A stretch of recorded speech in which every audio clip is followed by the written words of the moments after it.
47. Thursday night, mainly clear, low near 24. Lots of sun on Friday, high 52. Friday night, clear to partly cloudy, low near 23. Sunny on Saturday, high near 39. That's your forecast on Kim Radio. Talk that matters. Right now is 37 degrees. At Mel's Auto Body, we are committed to providing complete customer satisfaction through our repairs, competitive prices, and old-fashioned personalized service. This is Kevin Rohrbach. For 25 years, our family has been dedicated to returning your vehicle to its like-new condition. We use state-of-the-art equipment, highly trained techs, and work with all insurance companies to get the job done right, 100% guaranteed. Remember, you have the right to choose your body shop. We hope you choose Mel's Auto Body, located under the Big Red M on South Valley Drive in Rapid City. Check us out online at melsautobody.com. Thank you and God bless you. Jason Lewis. This is where South Dakota sports fans come for real South Dakota sports talk. Welcome to SD Sports Buzz Tonight with Nate Brown. From East River to West River, high school to college to the pros. This is your sports talk show that covers it all. And now, on Kim Radio, talk that matters. The host of SD Sports Buzz Tonight, here's Nate Brown. Hey, happy Wednesday evening. Glad to be back. Your Wednesday night special, 2 hours of the best South Dakota sports talk. It is South Dakota Sports Talk Show live in HD video. You can watch it on sdsportsbuzz.com. That's where you want to go. South Dakota's #1 sports website every day. I make it simple. I check out the Western Dakota Tech Daily Buzz, a complete rundown of everything and every headline in South Dakota sports. And then you can take a look at poll questions and blogs. It's all right there, sdsportsbuzz.com. Not only to watch the show every Wednesday night from 6 to 8 p.m. Mountain Time, but, of course, to go there every day for the best in South Dakota sports news. Extraordinary stories told by ordinary fans that the major media missed right there at sdsportsbuzz.com. But, of course, we're back on live in Rapid City on Kim Talk Radio, Rapid City's talk station on 1150 a.m., also welcoming you in on 106.7 FM. 2 hours jam-packed and a lot of high school hoops tonight. We'll get into it with Eldon Marshall, head coach of the #1 ranked White River Tigers. White River has been absolutely dominant. You can say that the past 5 years in Class B boys basketball. And it's really one of those things I've thought about. Eldon Marshall's really started people throw around dynasty at the pro level, and now you've seen it at the college level with teams like Alabama. Well, these programs in South Dakota, we've had a few of them. We've had a few high school programs that really have been so impressive that you can really start throwing out that terminology when it comes to dynasties. And St. Thomas More has one going with Dave Hollenbeck. We see that in Custer with the great run that they had in the 90s and the early 2000s here with Larry Luchins.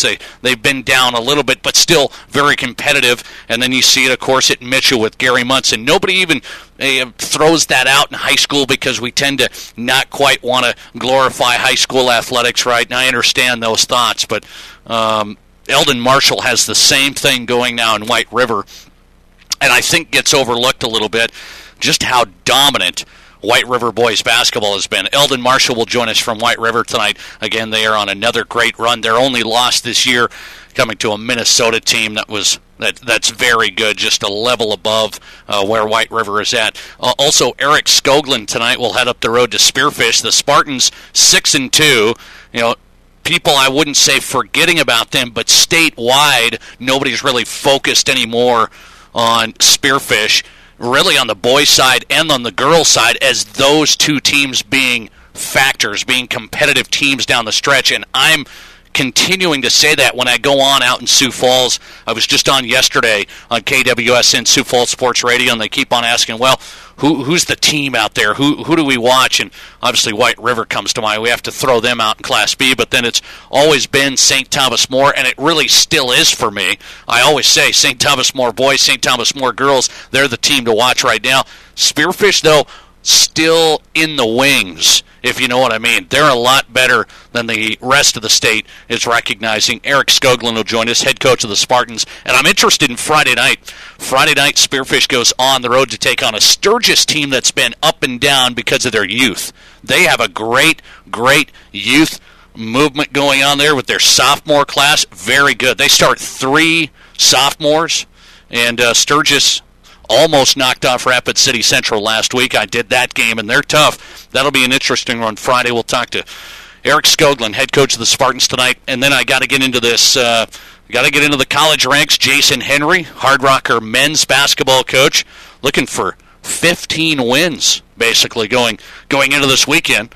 Looking for 15 wins already. The Hard Rockers off to a I think a very respectable run with the young team that they have, and some of the players that they even lost this year. Of course, Trenopol is done. He came back for basically a semester. They lose him. It'll be interesting to see. The Hard Rockers, I say respectable, and I think should be commended. They continue this transition to Division II. So Jason Henry joins us, the Hard Rocker head coach, and we'll get into it. East River with Craig Maddock, KWSN Sioux Falls Sports Radio. I went on his show yesterday. He's going to come on our show tonight. And finally, we'll kick off the show coming up with John Krogstrand. John Krogstrand is the new assistant executive director in charge of football and really boys athletics for the South Dakota High School Activities Association. So John Krogstrand, the guy that we want to visit with about what came out yesterday.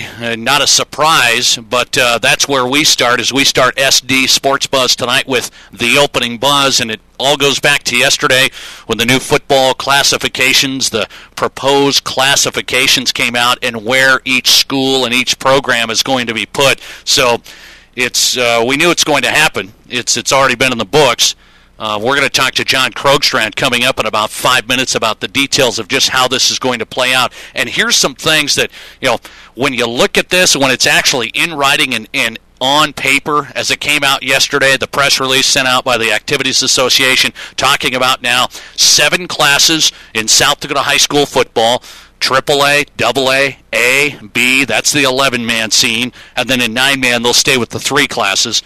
And I've talked about this as we went through the summer on the program. I talked about it before. We've talked to Wayne Carney. We've had Bob Lowry, who was in the old position that John Krogstrand is now in, who will be joining us here shortly. I know I've touched on, don't like the 11 AAA scene. There's only going to be 8 teams in it.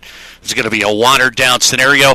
But really, when I looked at it on paper, the thing that jumps out to me in a big way that we haven't focused on and that people really need to focus on is, when you look at this on paper, the 11 AA class is really, really the sad part of this. It really is the sad part of this. The 11 AAA, that's not going to change a thing for the teams that have been winning those championships, okay? It's not going to change a thing. You've got the Sioux Falls schools in there. You've got Stevens and Central thrown in, O'Gorman, Brandon Valley staying up in that class as well, petitioning to go up in there. Watertown's the team that ended up going down to AA. So that's the scene in AAA. You've got Aberdeen, the 2 Rapid City schools.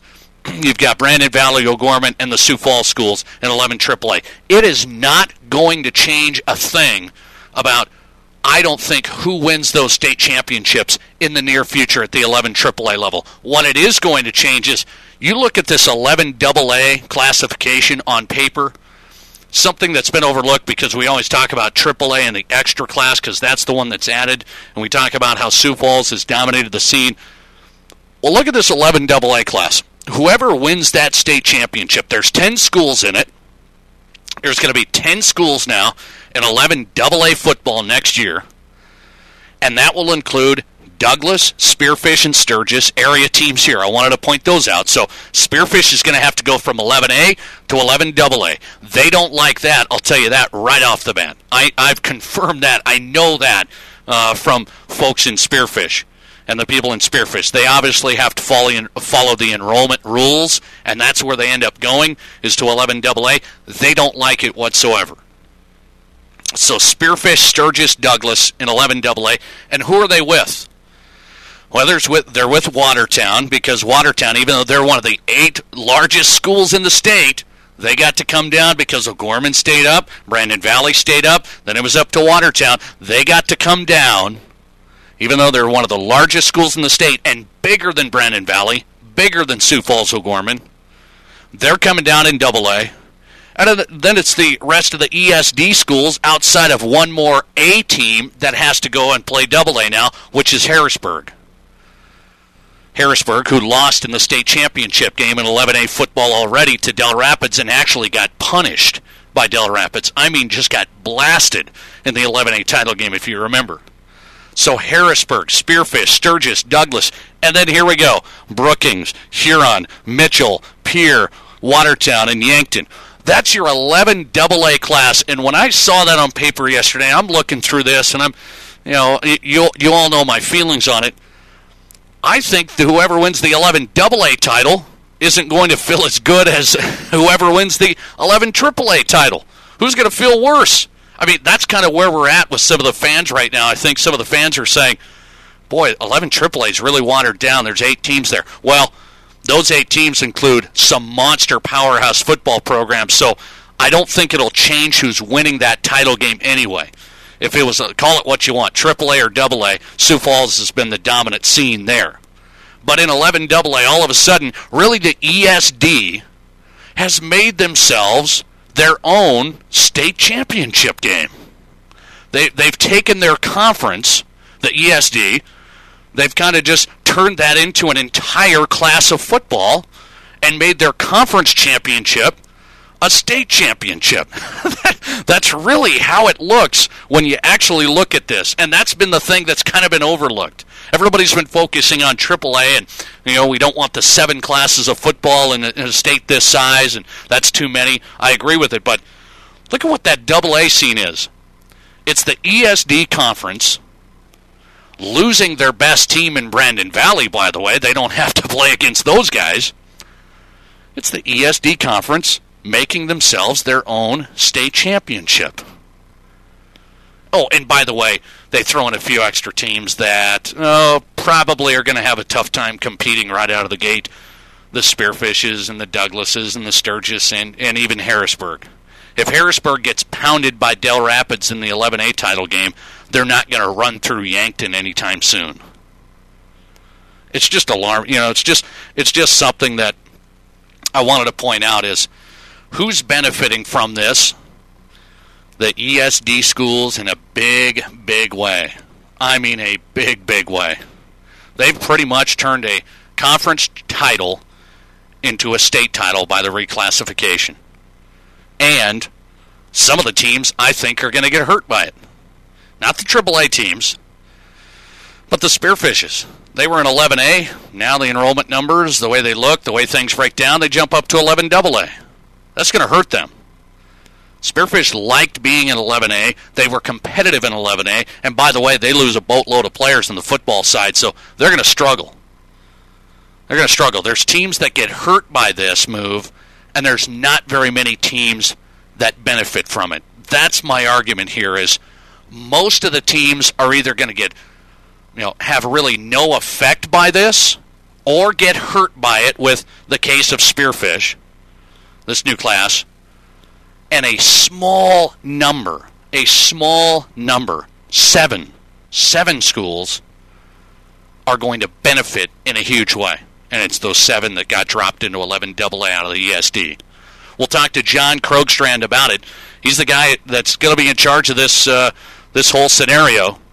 John Krogstrand, the assistant executive director for Wayne Carney out at the South Dakota High School Activities Association, in charge of football, takes over for Bob Lowry, who resigned just this past year. John Krogstrand joining us live from Pierre, coming up next. SD Sports Buzz tonight with Nate Brown every Wednesday evening on Kim Radio. This is where South Dakota sports fans come for real South Dakota sports talk. From East River to West River, from high school to college to the pros, this is your sports talk show that covers it all. SD Sports Buzz tonight with former South Dakota Sportscaster of the Year Nate Brown every Wednesday evening from 6 to 8 p.m. on 106.7 FM and 1150 a.m. Kim Radio, talk that matters.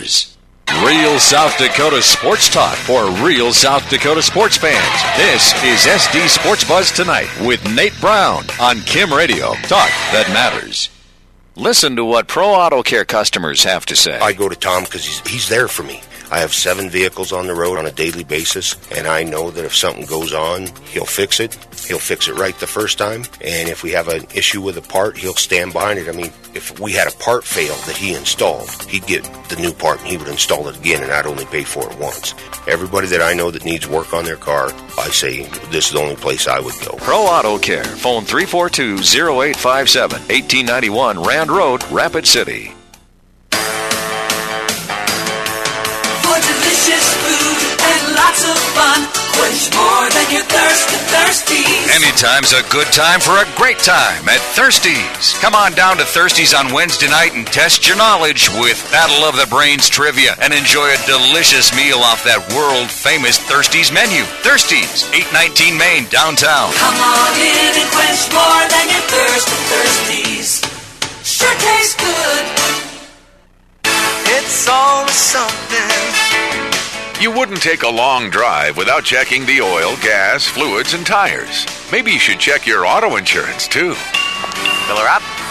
No, just check the deductible. Talk to your independent agent. We're driven to get you the best rate. Fisher Rounds & Associates Insurance. It's always something. It's always something. Fisher Rounds & Associates, Rapid City. Phone 737-7865. Every week, you hear something in the news about low interest rates, and some of the talk can be downright confusing or even misleading. How do you separate the hype from the truth? Call Premier Home Mortgage. They can help you refinance your home or help you with that credit card debt. And they'll break it down for you in terms we can all understand and not mumbo jumbo. Give Premier Home Mortgage a call right now at 716-7373 or go online to premierhomemortgage.com. Premier Home Mortgage. Fast, simple, and smart. At Mel's Auto Body, we are committed to providing complete customer satisfaction through our repairs, competitive prices, and old-fashioned personalized service. This is Kevin Rohrbach. For 25 years, our family has been dedicated to returning your vehicle to its like-new condition. We use state-of-the-art equipment, highly trained techs, and work with all insurance companies to get the job done right, 100% guaranteed. Remember, you have the right to choose your body shop. We hope you choose Mel's Auto Body, located under the Big Red M on South Valley Drive in Rapid City. Check us out online at melsautobody.com.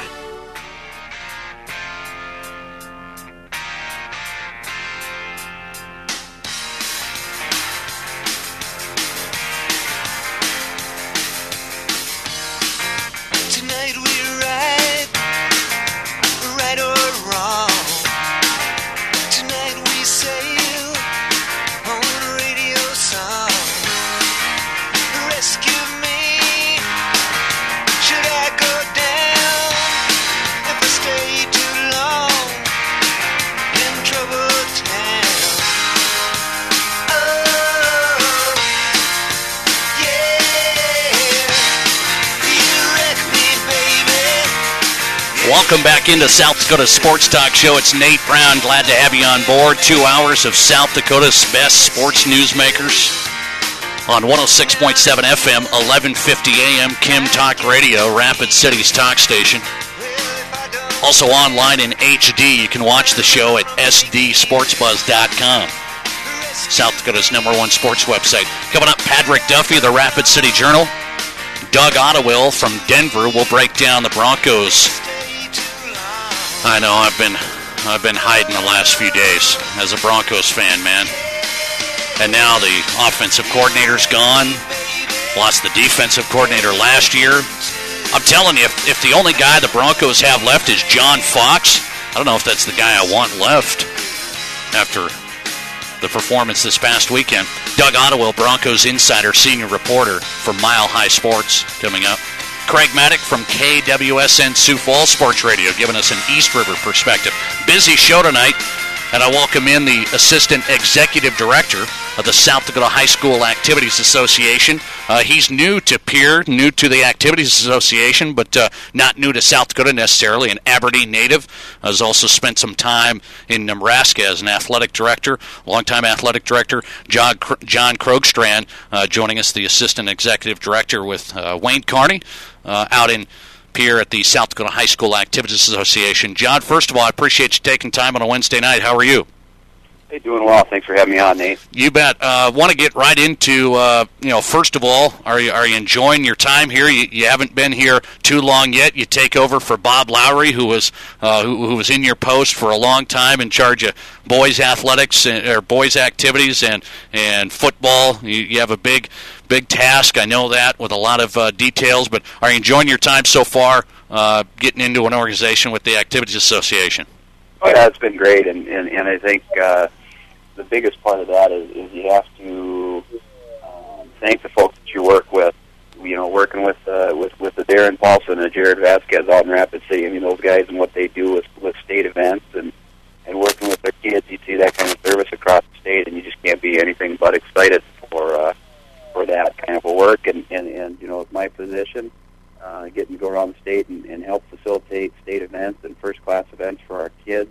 You know, from soccer to football to basketball to wrestling across the board. It's been a blast. We're really enjoying it, and obviously football and schedules and regions and classifications is a big piece of that, and that's kind of what we're biting into right now. Yeah, no question about it. We got the press release yesterday. People have already started talking about it a little bit. And I said this at the start of the show, John, is this isn't a surprise. We've been talking about it on this show for a while, and you know the buzz about this started a long time ago, even before you became part of the Activities Association. So now you're thrown into the mix, or thrown into the fire, whatever you want to say here, with this new scenario in football, the new classes, and we've hit on this on the show quite a bit, but basically a 2-year run here. I don't know if we want to call that a trial run, but it's a 2-year scenario, an agreement, 2013, 2014, 2014, 2015, on the 7 classes of football. And just right out of the gate, we'll break down each class and how that works, but your thoughts on, you've been in Nebraska, I know you're from Aberdeen, don't know exactly where else you've been, but through your experiences and looking at other states, I know it's tough to compare other states and their populations and how the demographics break down and the locations and everything that goes into this, but 7 classes in South Dakota, right out of the gate, some people say, it's just too many. It's just too many for the teams that we have here. What do you say when you looked at it now that you have to take this on? Well, I think the biggest thing to speak to on the idea of how many classes you have, whether it's football, wrestling, basketball, whatever, is to just kind of remember that, you know, this is something that has been discussed, has been contemplated, has been evaluated throughout the state, obviously, but really, when you talk about what the Activities Association is doing, this is a result of a request and a movement from our local schools.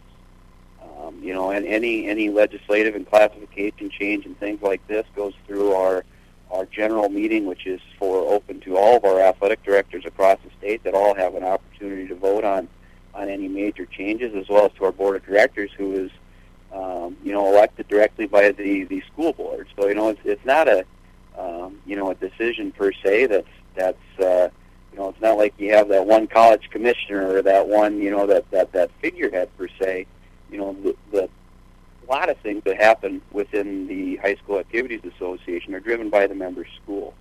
And really what we had, as I was hired on, was about basically the time that this was coming through, is you had a very significant disparity between the largest high school and the smallest high school in South Dakota. I mean, you have that in a lot of places. But when you're talking about Sioux Falls Roosevelt, who ends up as our highest enrollment school, that has actually in the school building over 2,000 kids, all the way down to our smallest football playing schools. One of them being really being in your neck of the woods. When you start talking about Edgemont, who maybe has 40 kids in the entire high school, 9 to 12 population, obviously you're going to have some classification and some stratification in there. And the biggest thing when you talk about the AA and the AAA is that the member schools most affected and most participating in that, again, looking at the numbers, felt very strongly that maybe a Sioux Falls Roosevelt, a Sioux Falls Washington, with over 2,000 actual bodies in the high school, probably shouldn't be in the same league as a school that is maybe a third to a quarter the size of them, which, in these classifications as they roll out, would have included a Spearfish, would have included a Huron, would have included a Harrisburg. And that's really what got us to this point, was such a wide spread and a wide difference of separating that. And I think, obviously each state has their own method of coming up with what you're going to use as that enrollment or that classification number. For example, North Dakota maybe only counts their boys' enrollment. Minnesota counts 9 through 12, but then has a factor for free and reduced lunches in a school district. The state of Nebraska, you get one day in September. They say that's the day we're using, and that's what you use for all your sports. So it's really it's kind of all over the board, and there's a lot of discussion. But I think the point to center on when we talk about South Dakota high school football is this is something that has been brought forward and discussed and really brought on with the agreement of the member schools, all 179 member schools in the state of South Dakota, having their say, saying that this is the system that they want to brought forward through the legislative process. John Krogstrand joining us from Pierre, the assistant executive director of the South Dakota High School Activities Association, and one of his sports is he's in charge of football. He joins us on the Mel's Auto Body Sports Line, talking about the next 2 years and the new classification and where the different schools and different programs end up from 11 AAA all the way down to 11B, and then staying with the 3 9-man classes as well. And you've talked about it, John, and I've talked to numerous activities directors on this program, Darren Paulson here in Rapid City, to Steve Keeter out at Sioux Falls O'Gorman, and everyone in between, the activities director right there in Pierre, about all sorts of these details. And you've talked about the member schools, kind of pushing this forward, and that's who you represent. That's who you want to work for. That's your goal. Explain to the fans, I guess, some of this scenario without getting into too many of the details, and there's bylaws and there's certain processes, but in some aspects, the board of directors, your board of directors, votes on things, which happened in this case to change the classification, and in some aspects, you need a certain percentage of the schools, of the member schools, to vote something through, and all activities directors get a vote in the case of the open enrollment situation that just narrowly failed a few months ago. So explain the difference there. It was a different process. Not all the schools voted on this. It was a board of directors situation, no? Sure, and you're right. Basically, there's several different avenues in which the rules and the regulations, if you will, that govern activities and athletics in the state of South Dakota can be amended or adjusted. It's kind of again, not to give you the long storybook version, if you will, but basically there's 2 different varieties of rules and regulations. One is our bylaw and constitution. Within that document, it basically talks about the biggest things: the eligibility, the ability to have a staff, to do the real fundamental things of what constitutes high school athletics and activities in South Dakota. You speak to the open enrollment piece, and obviously that measure that was brought out as a bylaw and constitution change actually went out to a member vote and did fail 59% to 41%. Well, obviously that's a majority, but as part of our bylaws constitutions, any of those changes would have to achieve a 60% in favor vote for the actual change. So you do have that. When we talk about the classification changes, the simple things like deviations that we may make from the rules, we do several deviations in the sport of wrestling, for example, concerning weight classes. We allow for deviations. Obviously, the shot clock in AA basketball would be another example. Those kinds of decisions and rules are basically brought forward through our advisory committee process, of which we have coaches, athletic directors, principals, and officials all involved in that can kind of generate and create some of those ideas. What's brought forward from that meeting then goes to a meeting of our statewide athletic directors, which is held annually as part of their athletic directors conference. They would then vote on it. While that vote is not necessarily binding, that recommendation then goes forward to our board of directors to make the final vote. So, specifically back to this case in football, it was something that was discussed at that advisory level, was discussed at the AA athletic directors level, was then discussed at the overall athletic directors meeting in Pierre this last year, and then brought forward to the board of final vote. Obviously, the board of the directors, like any other, legislative body, if you will, they kind of have that final say, much like a school board, as far as policies and implementations and things. So yes, it was kind of a process along several votes that brought the current system that we have here forward. There were several ideas on the table, several different examples of how football could be classified in South Dakota.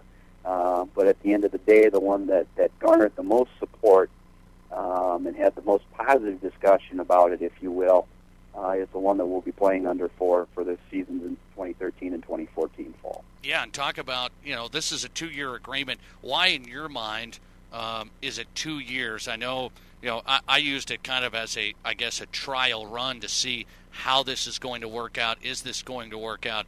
Do you see it going past 2 years? If not, why wouldn't it possibly?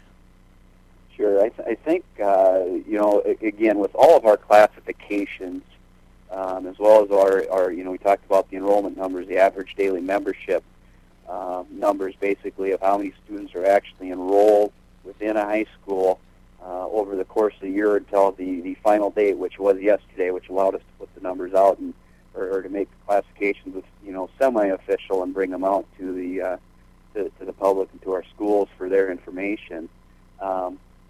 We evaluate those every 2 years, just because I think the perfect examples that really stand out this year, obviously, are in Spearfish and Harrisburg. Harrisburg in the previous enrollment period maybe only had 300 kids that quote-unquote counted towards their quote, and now they're over 450, which puts them above that line in the sand, if you will, for what we would consider for AA or AA, AAA football. Spearfish has obviously been on the bubble for all of its sports for the past few years, up this year, down that year, and things. So you really want to give as accurate of a reflection as possible to what that student body is made up of when you determine the classification. Obviously, with the travel distance and the geography things that we face in South Dakota, you want to do that over a 2-year basis, simply because if I'm going to go and have to drive 150 miles to play a ball game, well, gosh darn it, I really want somebody that can make that same trip to turn around and come back that next year. And as you talk about football and staying within your classification more so than not, you obviously want to have that mirrored schedule, if you will, that chance to have that home game in return for that road game, and so on and so forth. And obviously, you'll see that with all of our schedules. They will basically just be a flip from one year into the next with football, and then most often our member schools still having their basketball, volleyball schedules, et cetera, will do the same thing with those, understanding what classification, who their region opponents will be, and those kinds of things on a 2-year basis, as opposed to having to possibly adjust that annually. Yeah, I see what you're saying, but you think, more than likely this classification, could be a permanent thing, not going back to 6, or is it something that could always change? Do you see South Dakota high school football classes going down, not only from 7, but going down to 6 again, or combining an 11A and 11B? Is that something that ever is thrown out there? Well, I think we always have that discussion. We understand that our dynamic is changing. I mean, the bigger getting bigger and the smaller getting smaller, if you will, and you continue to see more cooperative agreements, consolidations, and things like that, just for our member schools to be able to survive in the support and activities program for their kids and to provide them the education that we want them to have. So I think that we will obviously, whether it's football, basketball, wrestling, golf, track and field, we're always going to monitor those numbers and see where our schools are. A couple of perfect examples of that. In basketball, in Class A basketball, the elimination of districts that's coming up, and going just to a region format, because we're going to have starting next year losing 9 schools out of Class A when it comes to basketball, volleyball, and those sports. So a lot of 3-team districts that really doesn't maybe best fit our needs, and then looking at a region format and having a 1 through 6 or 1 through 7 bracket in a region, is a better application. So there's one example where we're already going to make some some changes and some differences there based on that number exchange.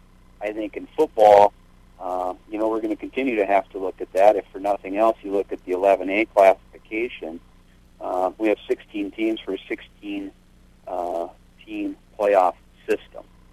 There were very close. We could have had instances where we maybe only had 15. We're a couple of kids away from some of those smaller schools dropping into 11B, and then obviously we have to either adjust the classes or the playoff system or something there to account for that. So I think, specific to football, it's something we're going to have to and continue to review on an every other year basis.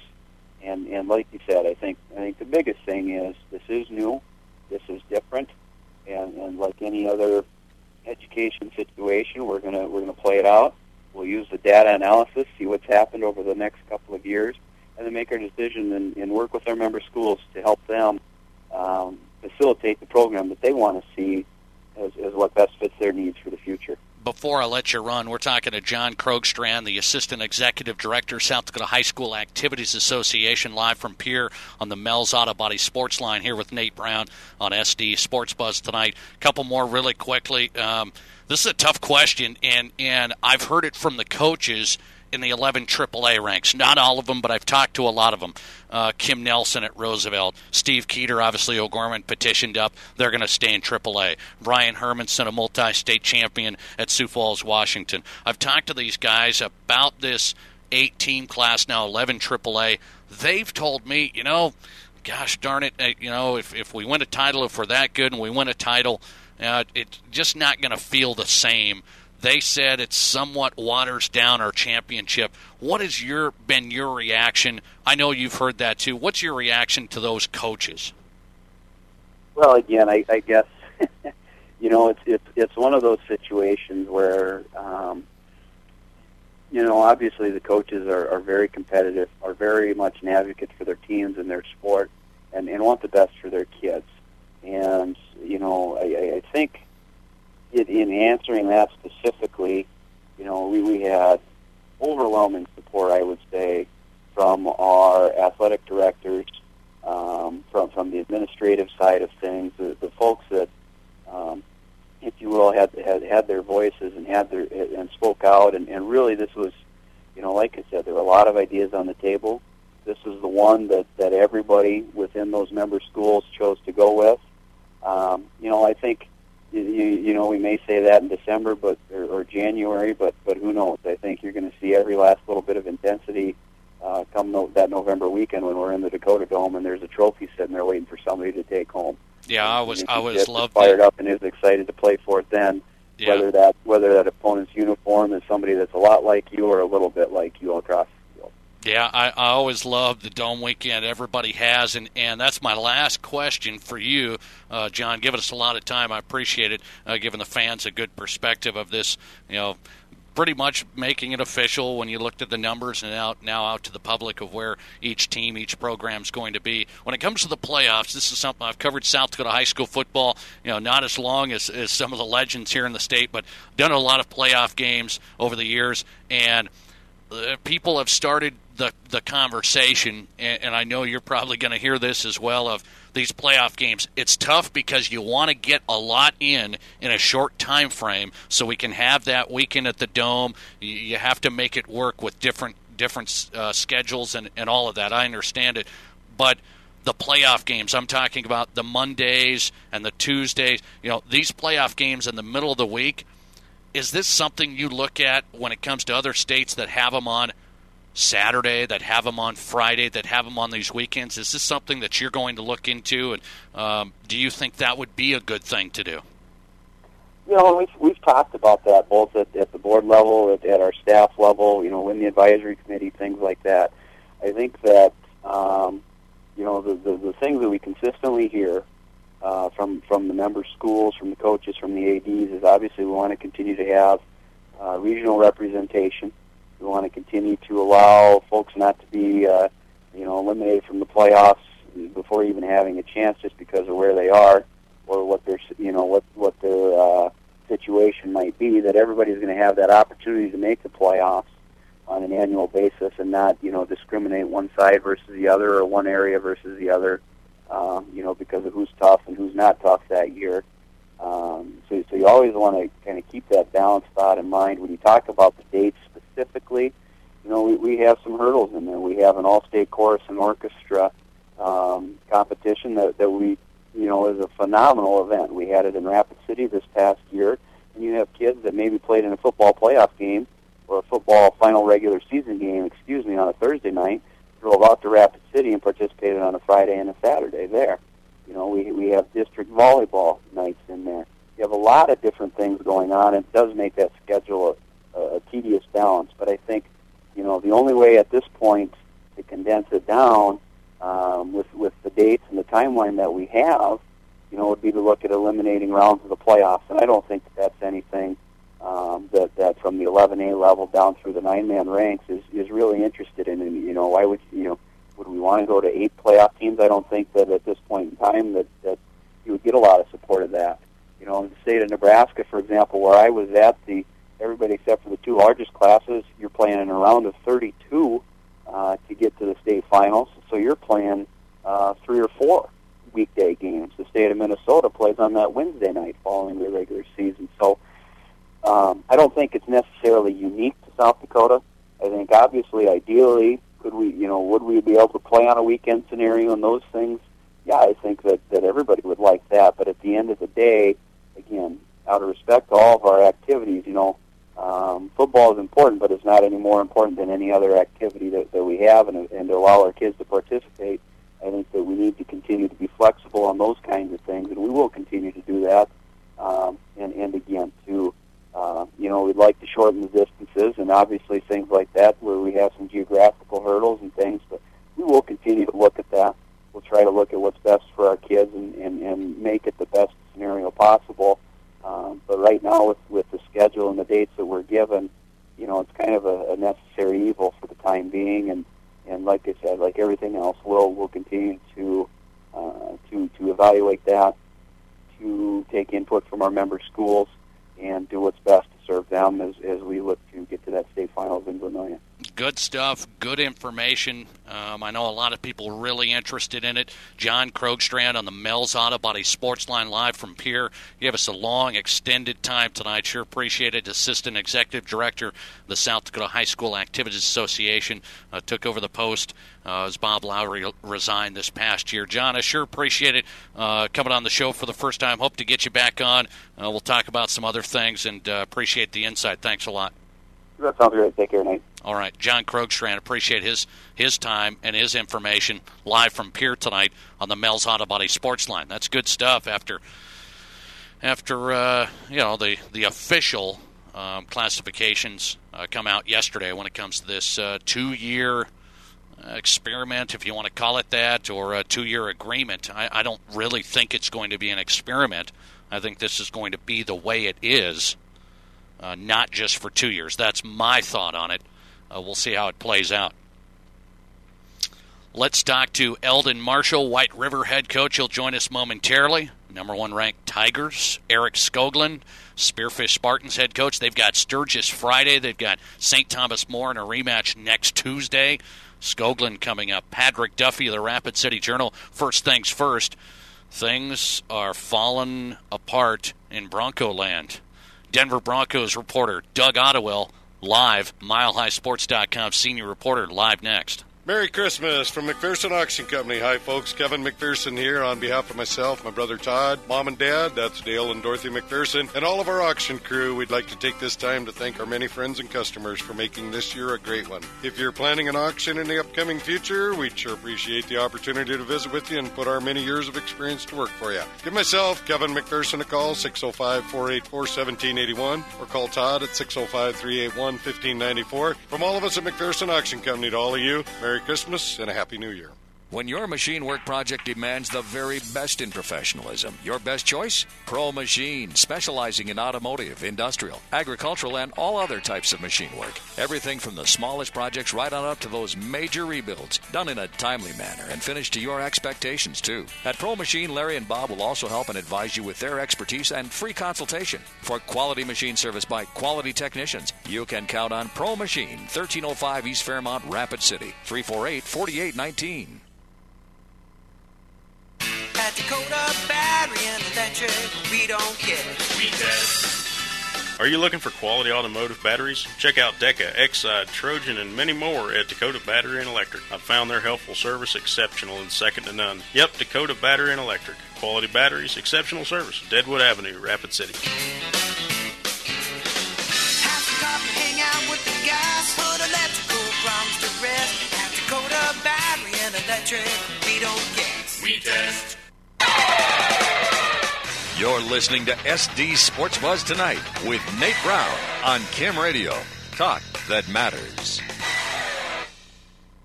At Dakota Battery and Electric, we don't care.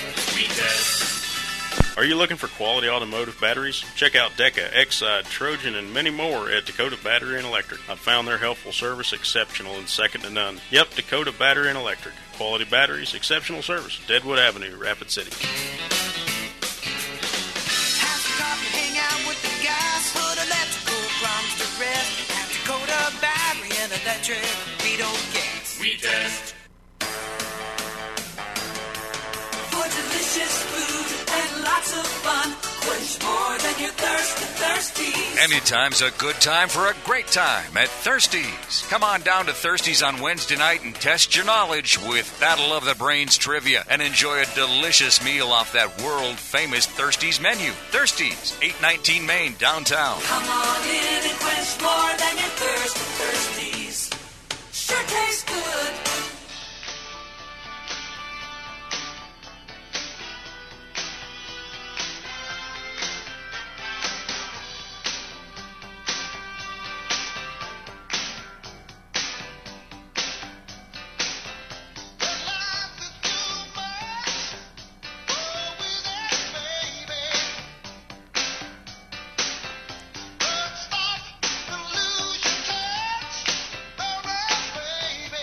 Welcome back in. South Dakota Sports Talk Show live in HD video at sdsportsbuzz.com, South Dakota's #1 sports website. And right here on 106.7 FM, 1150 AM, it's Kim Talk Radio, Rapid City's talk station. Nate Brown live on the Mel's Auto Body Sports Line shortly. Craig Maddock, KWSN, Sioux Falls Sports Radio. Patrick Duffy, Rapid City Journal, straight ahead.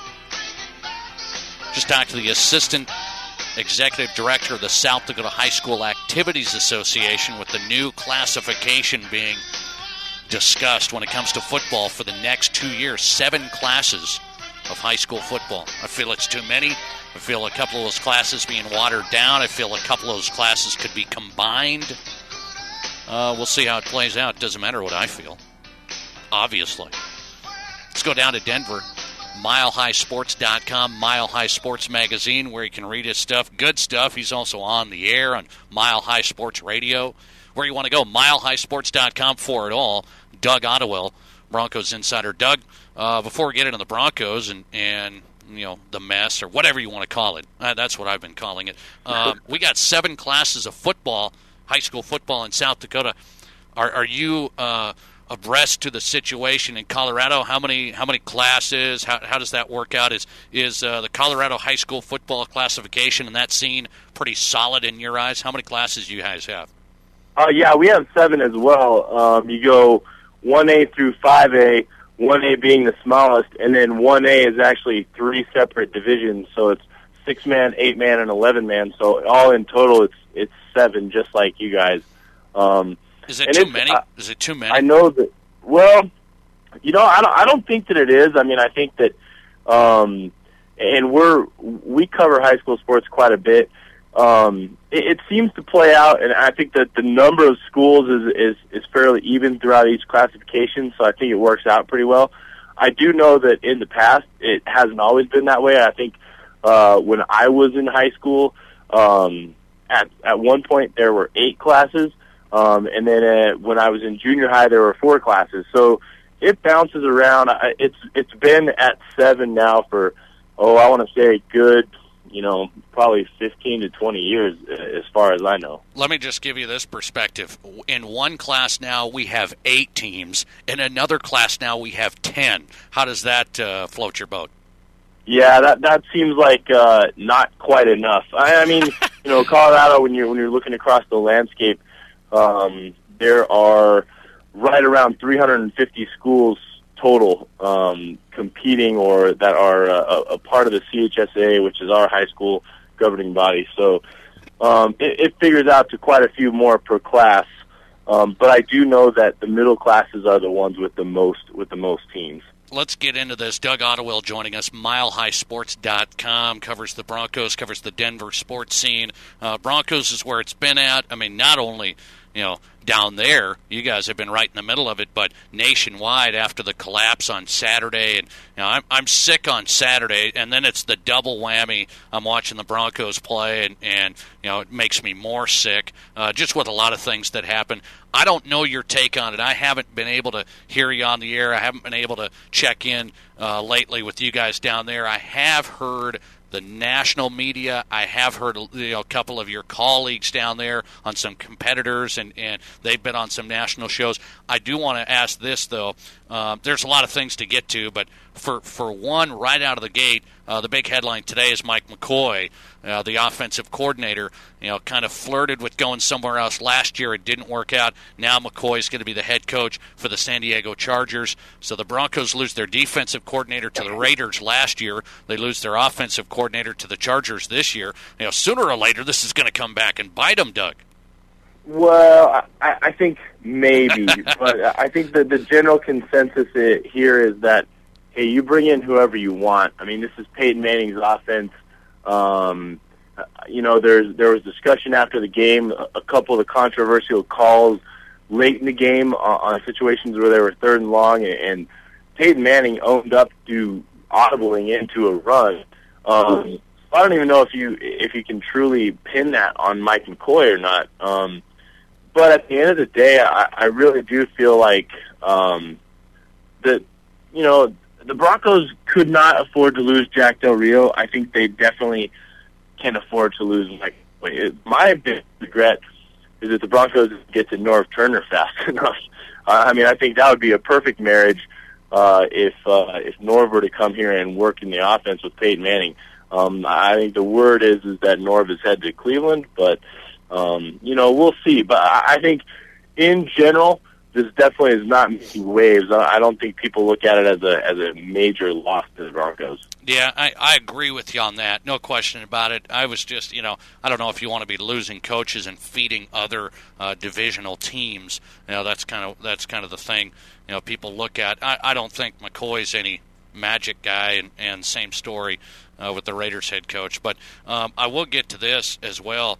A lot of people haven't talked about Peyton that much and the struggles. I'm here to tell you, and I've owned up to it. I was already a little bit concerned about the Peyton scenario at the beginning of the year, and then I really backed off because I was wrong, right? Because he threw for so many yards and he won so many games. And the fact of the matter is, 3 turnovers, and you can call it a controversial call or a couple of them on the fumble and on the pass interference that went for a pick 6, whatever it may be, that wasn't called. 3 turnovers, that's not going to get it done. And I'm here to say he just hasn't been able to win games in the playoffs, right, Doug? I mean, am I going too far on that? No, I don't think so. I think that's more than fair. I mean, he at the end of the day, he was not sharp. The bigger concern for me, and I think you can talk about specific plays and the fumble and the interceptions, those kind of things, but the bigger concern for me is the fact that if you look at this game, Peyton Manning did not go longer than 10 yards on any one pass play in the second half, which sort of leads to the speculation, is there more to the injury, is there more to the health? Because the cold came into play. And prior to the game, during his preparation, he basically said, hey, prior to this neck surgery, I would not have worn a glove. So right then and there, it tells you that something's different. It doesn't necessarily mean that he's incapable. It doesn't necessarily mean that he has no feeling or whatever, but he basically came out and said, there's a difference, so much so that I'm considering this new technique, which is wearing the glove. I think it was smart on his part because he did everything you want him to do. You know, he took every measure to prepare himself. But when you look at the results, he never went deep in that game. I mean, you know, it was the seam routes were non-existent. The deep outs, there were a few, but most of them occurred early in the game. So I think that's kind of the thing that makes you wonder. The other thing, and like I said, talked about the audibles before, but with the game on the line, or at least big first downs on the line, in at least 2 instances, Peyton took the ball out of his own hands and he gave it to Ronnie Hillman or Jacob Hester. To me, you want your best player, which in everybody's mind is Peyton Manning, you want him to make that play. You want to trust him with that play. And the fact that he audibled out, you know, maybe this is speculative, but at least you have to ask the question, did he not have confidence in his abilities? Yeah, and I get to this to where I've been arguing with folks all week. I've been talking about it. I'm not placing the blame at Peyton Manning, but I am willing to. There's a lot of people that have not been willing to. It's the defense gave up 38 points, man. And I understand it. It was a bad all-around effort. I really feel that. It was a bad all-around game, but Peyton Manning was also in that mix. And it goes to something that, you know, I remember last year as the Broncos made their run into the playoffs. Well, the thought was, Doug, that they didn't beat anybody. Man, they just haven't played anybody, even though they went through the Jets, who were better than they were this year. They went through the Bears. They beat some of those teams towards the end of the year. And then I look at the Broncos team this year, coasting through the latter half of this regular season. They didn't beat anybody. And the fact is, when they got matched up against somebody that was pretty solid in the cold weather, it was a bad recipe, right? Who did the Broncos beat that made us all believe they were going to be the real deal? Well, I think it's a fair point, but I guess if I'm going to play devil's advocate, which I will just for the sake of this argument, they beat the Baltimore Ravens, and they beat them handily. And you can make the argument, yeah, they didn't quite have the same lineup, and yeah, they were maybe a little bit dinged up, but they flat out dominated the Baltimore Ravens. And I think, to me, it boils down to what you were alluding to. You know, some people don't want to assign blame to Peyton Manning. Some people want to pin on the defense. Some people want to blame the fact that Noshawn Moreno went out with an injury, so they didn't have pass protection. They didn't have a capable running back there who could block. I'll tell you this. There are at least a dozen different ways that the Denver Broncos win that football game. And you can go everything from the weather to the referees to the fact of those 3 things that I just mentioned. I mean, there's so many different ways that they win that ball game that it's one of those things that I'm with you. I don't think you can assign blame to one thing, but you can assign blame to everything. The coaching staff was so conservative. The receivers didn't particularly play that well. The way that the calls came and the timing of the calls. By no means will I say that the referees lost that game for the Denver Broncos, but there was zero flow. And whether that was calls for the Broncos or calls against Broncos, Peyton Manning had about maybe 3 or 4 plays where he actually got to run the quote-unquote hurry-up offense because there was a whistle, a commercial, a flag, something between every single play. And it just seemed that it was a perfect storm of all these things coming together. And at the end of the day, Peyton Manning still did what Peyton Manning does. He drove the team to a winning touchdown, or what should have been a winning touchdown, and then they had the Raheem Moore mistake. I mean, there are so many ways this team could have won this game, and they just didn't. And it's hard to really pinpoint one thing, which is why I think that the loss was so stunning, because if any one of those dozen things happens, they win the football game. Yeah, I think you're right, and I said it. I mean, it was a collective bad loss by a lot of folks, and it surprised a lot of people. I will say, though, Doug Ottewell joining us. I'll let you run with this. MileHighSports.com. Broncos insider talking Broncos. McCoy, the offensive coordinator, going to be the head coach for the Chargers. We hit on that. Of course, I guess this was already in the works, but the secondary coach got let go as well by Jack Del Rio. Is that true? Was that already in the works? I thought that was a cheap situation there because of the, people saying the Raheem Moore play, and I'm going, so you're going to let the secondary coach go? What happened there? Well, there was definitely some talk, or at least some read between the lines comments made in the postseason press conference that basically said, hey, this was in the works. No one will truly know if that's the case other than the people inside Dove Valley, but they didn't come out and say we fired him because of this, but they made some comments that basically said Jack Del Rio had been looking for someone else, and the guy that they're bringing in is someone that Jack Del Rio was already comfortable with, which makes me think that he had that plan in place. It's tough to say though, and you hate to say that there's a scapegoat, but that might be what we're talking about here, because there's just so many things, and people want to talk about the one play with Raheem Moore, but I would ask this of my coach, my defensive backs coach: why don't you switch Champ Bailey and Chris Harris in the middle of that game? Champ Bailey clearly could not keep up with Torrey Smith on a go route, and he is the kind of cornerback who can cover an underneath receiver like Anquan Bolden, and they never made that switch. Chris Harris, on the other hand, is much faster. He's probably going to keep up with a guy like Smith, and I think it just makes a lot of sense. Why not have Champ Bailey be your safety on that play that ultimately cost him the game? Why not do what the Atlanta Falcons did? Why not put a Demaryius Thomas back there and say, knock anything down that's in the air?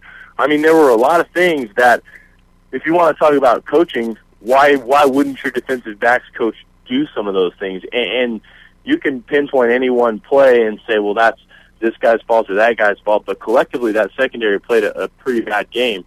And I think some of that had to do with coaching decisions or coaching decisions that weren't made. I know Broncos fans don't want to hear this, but I've been trying to be a realist, Doug, when I said, you give up 38 to the Ravens. Okay, maybe it was a bad game. I think it was for the Broncos defense all the way around. They didn't get pressure. They didn't cover anybody, as we've seen throughout the year. But you give up 38 to the Ravens at home. Look out. You think Tom Brady and the Patriots are going to lay down, which they would be the team coming in there. I said that right after the game. I said, hey, it wasn't going to get any easier for the Denver Broncos. So just because they lost this one didn't mean they were on their way to the Super Bowl. There's still some work to do, obviously, and we'll see how they move forward. I know we'll have an entire offseason to shoot a lot of things around. Good stuff. Doug Ottewell, MileHighSports.com. Read his stuff there. Listen to Mile High Sports Radio down there as well. MileHighSports.com, where you can find it all. Thanks, Doug. I appreciate it. Hey, thanks, Nate. We'll talk to you soon. All right. There he is, Doug Ottewell. Good information. Broncos Insider, live from Denver. We're coming back. We'll get back into South Dakota sports with Craig Maddock of KWSN Sioux Falls Sports Radio coming up. White River head coach Eldon Marshall of the #1 Tigers. He joins us live next. With winter finally here, wouldn't it be nice to have the assurance of an all-wheel drive car?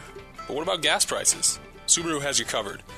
Get the road-gripping traction of symmetrical all-wheel drive with up to 36 miles per gallon in the Impreza. If you need more room and more ground clearance, check out the Outback with 8.7 inches of clearance, cargo capacity to rival many SUVs, and 30 miles per gallon highway. Why compromise? See the most fuel-efficient lineup of cars in America at Courtesy Subaru at the corner of Omaha and La Crosse Streets or at courtesysubaru.com. When your machine work project demands the very best in professionalism, your best choice? Pro Machine, specializing in automotive, industrial, agricultural, and all other types of machine work. Everything from the smallest projects right on up to those major rebuilds, done in a timely manner and finished to your expectations, too. At Pro Machine, Larry and Bob will also help and advise you with their expertise and free consultation. For quality machine service by quality technicians, you can count on Pro Machine, 1305 East Fairmont, Rapid City, 348-4819. When it comes to shopping for a used vehicle, you can find good, you can find reliable, and you can find affordable. But it isn't too often that you find all three in one vehicle, except when you shop at Pro Auto Care. At Pro Auto Care, all vehicles are inspected and serviced on-site by ASE certified auto technicians, so you know your vehicle will be reliable. And they're affordable, too, many priced under $4,000. Check them out at Pro Auto Care, 1891 Rand Road, Rapid City, 342-0857. Every week, you hear something in the news about low interest rates, and some of the talk can be downright confusing or even misleading. How do you separate the hype from the truth? Call Premier Home Mortgage. They can help you refinance your home or help you with that credit card debt. And they'll break it down for you in terms we can all understand and not mumbo jumbo. Give Premier Home Mortgage a call right now at 716-7373 or go online to premierhomemortgage.com. Premier Home Mortgage. Fast, simple, and smart. It's always something. You wouldn't take a long drive without checking the oil, gas, fluids, and tires. Maybe you should check your auto insurance, too. Fill her up? No, just check the deductible.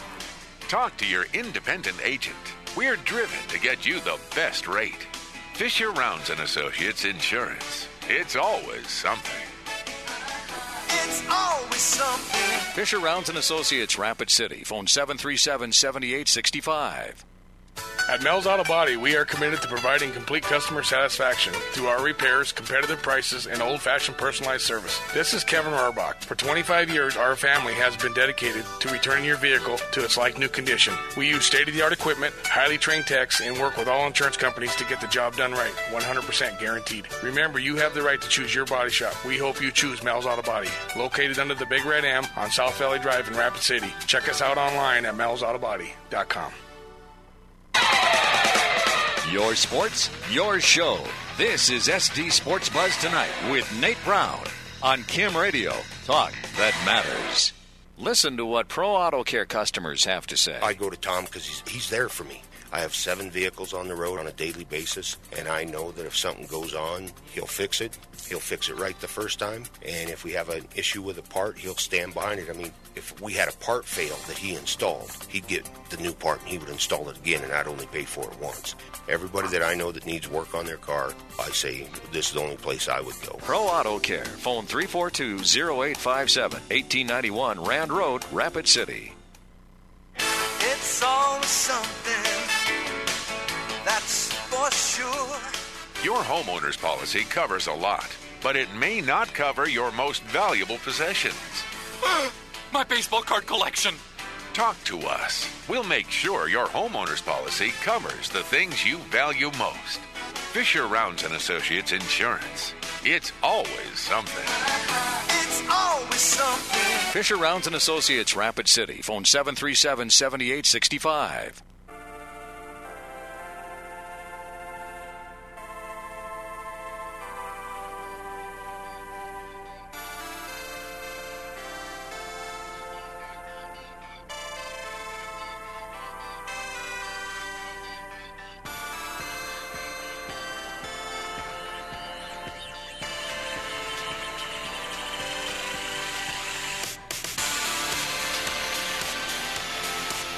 It is South Dakota Sports Talk Show. It's Nate Brown, SD Sports Buzz tonight. Second hour right here on 106.7 FM, 1150 AM, Kim Talk Radio. And online in HD video, you can watch the show at sdsportsbuzz.com. Eric Skoglund, Spearfish head coach tonight in the second hour. Patrick Duffy, your Rapid City Journal. Jason Henry, Hard Rocker men's basketball coach. Busy show tonight.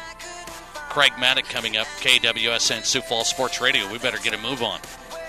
A lot to get to and not a lot of time to do it. Eldon Marshall, head coach of the number 1 ranked White River Tigers, joining us on the Mel's Auto Body Sports Line. You know, White River, there hasn't been anybody better in Class B boys basketball over the past 5 years. You can say that with authority. And Coach Marshall back on the program for the first time. Coach, good to talk to you again. How are you? Good. Yeah, I know we talked a little bit last year, and I'm looking at this, I'm going, I know, I'm just used to White River winning too. That's why I haven't been in touch with you yet, Coach. But I'm saying, hey, we're almost getting close to February, starting to get into the heart of the schedule here, the meat and potatoes side of things. So I had to get you back on the program here, and you guys are obviously off to a good start. Only 1 loss on the year, and that was to a very good De La Salle, Minnesota team out there in Mitchell. And now you've got to go back to Mitchell this weekend coming up for the Hanson Classic, and you've got a tough one in Canastota. So So right out of the gate here, you could probably see this as one of those tests here that you haven't had too many of them. Obviously, just looking at your strength of schedule. But what do you know about Canastota, and how are you preparing for this weekend? Oh, well, first, glad to be back on, especially with that lineup you got tonight with Skoglund and Coach Henry. Boy, I'm lucky to be a part of it. The big timers tonight, Coach. Canastota, they're a mature, experienced, well-coached team. Their top 7 are all seniors. So, those guys have been playing together for a long time. We played against them a couple years, and at the State B tournament in the first round. They beat us in Mitchell that same year, earlier, and we were able to get back to the state tourney and play them in the first round and get by them. But that's basically the same crew they have now, minus, the coach's son, Jolly. He's not playing for them now. But they got the kids they have now they're athletic. They're strong. They're physical. They run. They play man to man. They play similar to the way we do. They like to get up and down, and they're strong defensively. So we're going to have to be prepared, and hopefully we can come out and set the tempo and play our game, and and hopefully hit some shots offensively. We've been struggling in that area. Last night we were actually able to knock down some shots against the zone, but they don't play zone, and we're going to have to be able to hit some open shots against them. They're a good basketball team. Hey, you were able to knock down just a few shots last night, 110 points. 110 points you put up on the board. You're not your highest total. You scored 122 against Dakini back on December 19th, but obviously off to another great start. Want to go back to the Mike Miller Classic when you were out there in Mitchell, De La Salle, Minnesota. You lost it 83-61. That was your other big test in this season. When you saw your guys, again, go up against a tough team, you get some trials and tribulations there. What did you think you learned and took away from that game? Well, I think that defeat there was, I think we could have done some things differently, defensive wise, strategy wise, and you always think that, especially at the end, we should have done this, we should have done that, and I just don't think we were just as prepared as we could have been. So, as a coach, we're hoping that, we can fix some things that we need to work on. But we didn't play very well, we didn't shoot very well. We didn't play very well defensively. I just felt overall we were kind of sluggish. But I thought our kids worked really hard. They played together. But the big kid that they had, he was very tough. He's that size just hurt us in the inside. And he got it inside. It was 2 points automatic for them almost, because he's just so big and he can take it to the rim and just score out of it. So you got to credit them. They're a good basketball team, like you said, and we got to work on our defense. And hopefully as a coach we can.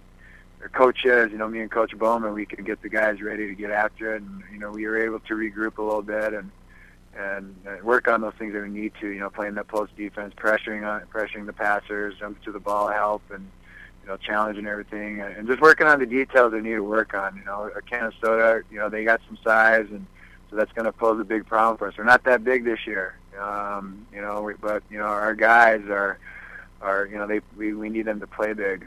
Matthew Gillen on the inside and Tavis Burbank on the inside. They're 6', 6'1", but they've been playing down there in the post and in the paint, and we need them to, pick up their game. But we, as a team, we need to, work together and hopefully protect the paint. Eldon Marshall back on SD Sports Buzz tonight, head coach of the number 1 ranked team in Class B boys basketball. The White River Tigers, just 1 loss on the year as they get ready for Canastota. The Hanson Classic coming up. Then right after that, you've got Pine Ridge next week. That won't be an easy one. I've seen Pine Ridge a couple of times. Those guys can play a little bit as well.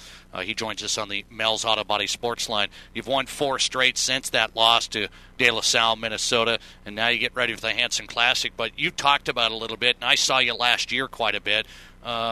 it's not that you were huge last year by any means. You've always relied on getting up and down the floor in a fast-paced game. Do you want to even do that more? Do you want to push it even more? And is that going to be a key against the Canastota team that you might have an advantage speed-wise against them? We always want to try and set the tempo. That's the tempo we want to play. We want to try and get up and down quick, fast-paced, defensively and offensively. The transition defense and offense is something that we really focus on and key on in practice a lot, from the get-go. I think that's probably one of the most undercoached aspects of the game is, that going from defense to offense and offense to defense. And that's where I think you can make a lot of things happen. And that's something that, Coach Strain has taught me a lot about, and I've learned a lot from him in that regard. So we want to set that tempo. We want to get the ball out and make them run with us. When we played De La Salle, it's not an excuse, but we didn't have Tavis Burbank with us. He hurt his ankle at the L&I. He didn't play in championship game. We were able to still pull it out against Red Cloud, but against De La Salle with the big kid in the middle, that really hurt us. Just that really exposed how important he is to our team. And he's back almost healthy now, 100%. And I think that would be a big plus for us going in. And being able to, for him again, to have that extra pair of legs to run up and down is huge for us. So. That's our game. That's what we want to do is run up and down and make them work for everything and on both ends of the court, offense and defensively. So hopefully we can get that going and guys have been coming in for us strong. Trey Hyatt's really improved for us. He's coming off the bench strong. We got another kid healthy, Link Tucker. He's only a sophomore, but he's coming around too. He hurt his knee in football, and he's been playing. We've easing him into the lineup a little bit, and he's been coming around for us really strong. So we're hoping that we can get him in there too, and he can give us an extra pair of legs and lungs, to get up and down the court. And Gillen Morrison too. He's a senior. He comes off the bench too, and he's been playing really well for us. So we're hoping that continues. Coach, we got seniors, and we know what we want to do, and hopefully we can set the tone and keep it. For 32 minutes this Saturday. You've really been setting the tone, the past 5 years with, state championships and state championship appearances. And, that gets to just a couple more questions before I let you run. Eldon Marshall, White River head coach on the Mel's Auto Body Sports Line. I look at how dominant you were last year at the Class B ranks, and you made another run and finished it off. Now, a lot of people expected it, as did I, and I've went on a lot of sports talk shows out in Sioux Falls and around the state, and they always say, how about White River? They sure seem like they're going to be really good again, and they're running again. And I said, White River, I use the word almost untouchable in the Class B ranks because that's kind of how it's been as of late. But how do you tell the kids? Because there's guys like me, there's other guys, there's chatter. The kids see that stuff. They start thinking that they're really good. How do you make sure you tell the kids, got to stay grounded. We have our goal. We know where we're going to go, what we want to do. How do you make sure the kids realize we still have to be hungry? We're not as good as everybody says we are. Because that's really the attitude you got to have, right? Yeah, definitely. You definitely need to stay grounded, humble, and know that you need to. There's always room for improvement. You need to keep working hard, and you can tell the guys all you want that, but it really comes down to them to understand and make that choice. They need to come every day and bring that work with them. But it takes sometimes it takes a little beat down from a AAA school from Minnesota to come and keep that message strong that there's still a lot of work for us to do, and there is. We still have a lot of work to do, and I think for the most part, our guys understand that.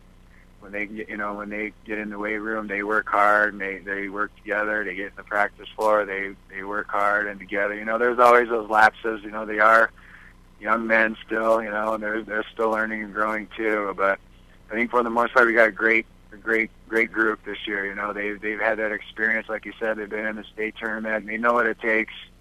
And you know, it's just a matter of keeping that mentality, focus on the little things in practice, and just working on the present and trying to get better. You know, a little bit every day, and that's about all you can do, I think. But you know, and for the most part, our guys have been doing it, thankfully. Coach, I'll let you run with this.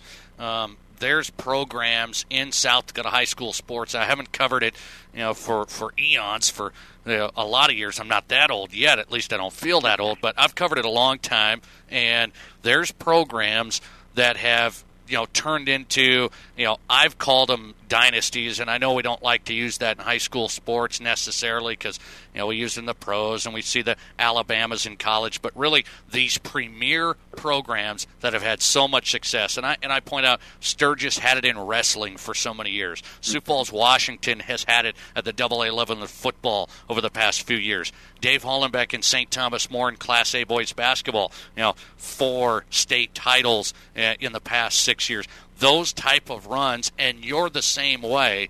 And when it comes to you individually, personally, I always wonder, you guys have done such a great job coaching at the high school level, and you've hit the pillar, you've hit the mountain so much, so early already. Is there anything more you ever look to? You know, is there anything more you ever want to do, or is White River basketball something that you want to leave a legacy with? Well, that's a good question. I think you know, when it comes down to it, it's about the kids. It's about, you know, I feel like coaching at any level is, you know, a great responsibility, and when it comes down to it, is helping the kids that you're, you know, hopefully leaders of to, you know, become the best people that they can be. And I think at the high school level, that's probably maybe where you have the most effect. And, you know, I've just been fortunate to, you know, be here at White River. My wife's from White River, and, you know, I've just been able to, you know, like I said, very fortunate to, you know, just kind of fall into place here, and things have really worked out very well. But, you know, I haven't really thought about anything like that. I think, but you don't, at the same time, you don't want to be content and you know, get too at ease with yourself and the situation you're in. But I love it here in White River, and hopefully we can just keep it rolling. That's, you know, and I got as a coach, you know, think about right now, you know, the present, and in order for my kids to think that. And I think for the most part I've been able to do that, and I'll continue to, and just be grateful that, you know, that we had the success we've had. Taken a lot of work, and I don't want to apologize to anybody for it, because, you know, we worked very hard at it, and we're gonna keep doing it, and we're gonna keep working as hard as we can, and hopefully we can keep it going here. Yeah, what you've done down there has been amazing. I think you're in that small class of really some great South Dakota high school coaches. You know, the Gary Munsons, the Larry Luchins, we've seen them, and you know, I think Dave Hollenbeck's gotten to that level, winning so many games, and you're in the same group with all the success you've had. Coach, we'll talk again. Well, I don't know about that. those are some great coaches you just mentioned, and You've won a lot. You've won a lot. Maybe you haven't coached as long as Muntz and Luchins, but you know, if you keep it rolling at White River, you'll be there before you know it, and then we'll both be old, Coach. You and I, we'll both be old if we're talking down that road. So, well, thank you. You've earned a lot of your success. I wish you luck out there at the Hanson Classic. We'll talk again. You got Pine Ridge coming up. A couple interesting games for you. Wish you luck. We'll talk again. Thanks a lot.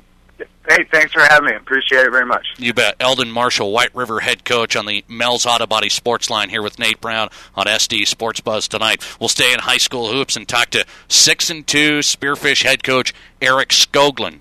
I think people around the state, they aren't remembering how good I think Spearfish has the potential of being, you know, at the end of this year. I think people around the state are forgetting about Spearfish now that St. Thomas More has reared their head again. With the Spartans, look out. Eric Skoglund, their head coach, he joins us live next. With winter finally here, wouldn't it be nice to have the assurance of an all-wheel drive car? But what about gas prices? Subaru has you covered. Get the road-gripping traction of symmetrical all-wheel drive with up to 36 miles per gallon in the Impreza. If you need more room and more ground clearance, check out the Outback with 8.7 inches of clearance, cargo capacity to rival many SUVs, and 30 miles per gallon highway. Why compromise? See the most fuel-efficient lineup of cars in America at Courtesy Subaru at the corner of Omaha and La Crosse Streets, or at courtesysubaru.com.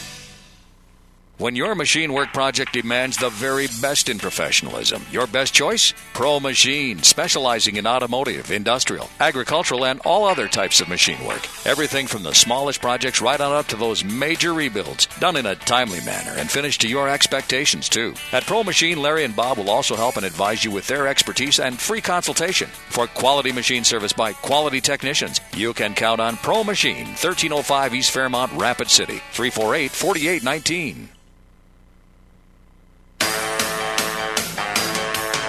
Delicious food and lots of fun. Quench more than your thirst at Thirsties. Anytime's a good time for a great time at Thirsties. Come on down to Thirsties on Wednesday night and test your knowledge with Battle of the Brains trivia and enjoy a delicious meal off that world-famous Thirsties menu. Thirsties, 819 Main, downtown. Come on in and quench more than your thirst at Thirsties.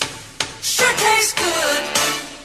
Every week, you hear something in the news about low interest rates, and some of the talk can be downright confusing or even misleading. How do you separate the hype from the truth? Call Premier Home Mortgage. They can help you refinance your home or help you with that credit card debt. And they'll break it down for you in terms we can all understand and not mumbo jumbo. Give Premier Home Mortgage a call right now at 716-7373 or go online to premierhomemortgage.com. Premier Home Mortgage. Fast, simple, and smart.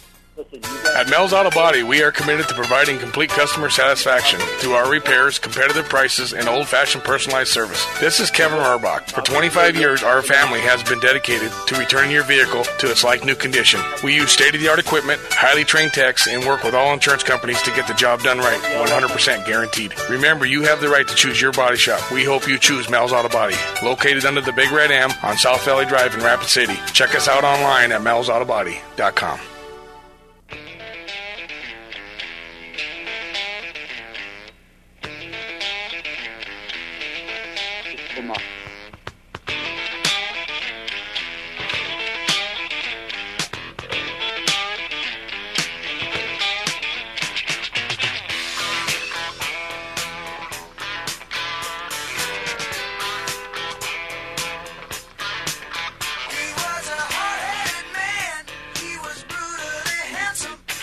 Welcome back in, SD Sports Buzz tonight, your Wednesday night special, 2 hours of South Dakota sports talk with the biggest newsmakers in South Dakota sports. Also mixed in a little regional, a little national. Busy show tonight.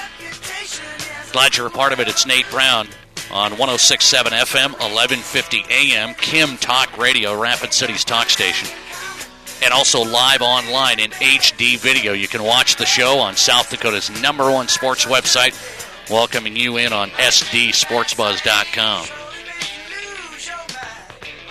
This hour of SD Sports Buzz tonight brought to you by Courtesy Subaru, and with winter finally here, and we've had a little bit of that lately. It's starting to warm up a little bit the next couple days here. Not too bad, but winter is here, and we've seen it. It would be nice to have the assurance of an all-wheel drive car. What about gas prices? Yes, you can start saving. Subaru has you covered. Get the road-gripping traction of symmetrical all-wheel drive up to 36 miles per gallon in the Impreza. If you need more room, more ground clearance, just check out the Outback at Courtesy Subaru. 8.7 inches of clearance, cargo capacity to rival many SUVs, and 30 miles per gallon highway. See the most fuel-efficient lineup of all-wheel drive cars in America at Courtesy Subaru right now at the corner of Omaha and La Crosse Streets, or just go online, courtesysubaru.com. Proud sponsor of SD Sports Buzz tonight. Patrick Duffy coming up, the Rapid City Journal. Always good to get his perspective.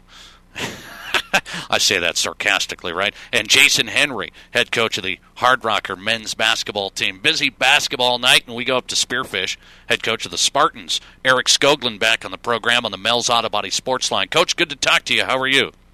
Hey, great to be here, Nate. Love talking hoops with you. Oh, yeah, that's good. I'm glad you do. Some people may say they don't, but I don't take offense to it, Coach. I know you always like you like always chatting a little bit about Spartan basketball. And right out of the gate here, I said this, Coach. I said this, and I can say it, you can't, but I'm going to ask you anyway. I said, I've went on sports shows in Sioux Falls, and people ask me about who are the best teams out in West River. That's kind of what they want my perspective on, and I've seen a lot of teams now in this early part of the year, and I said, you know what?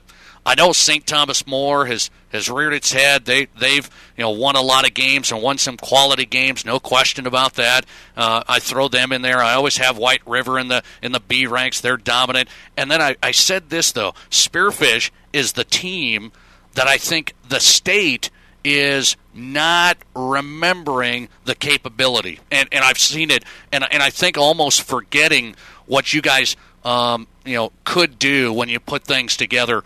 When I say that, is it something, as you as a coach say, yes, we still have high hopes as well. We still know how good we can be if we reach our potential. I think the rest of the state has kind of forgotten about you.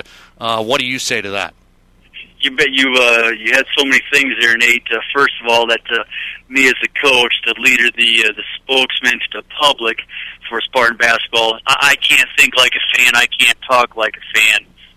Man, every day we got 90 minutes to work with our kids, trying to get them better, trying to have our seniors be the role models for the underclassmen, keep the Spartan basketball thing rolling, and also about reaching our potential. You were there last year. We were down one with 50 seconds to go with the STM, and you talked about potential, this and that. Well, we had I believe none of our guards turned the ball over in that game.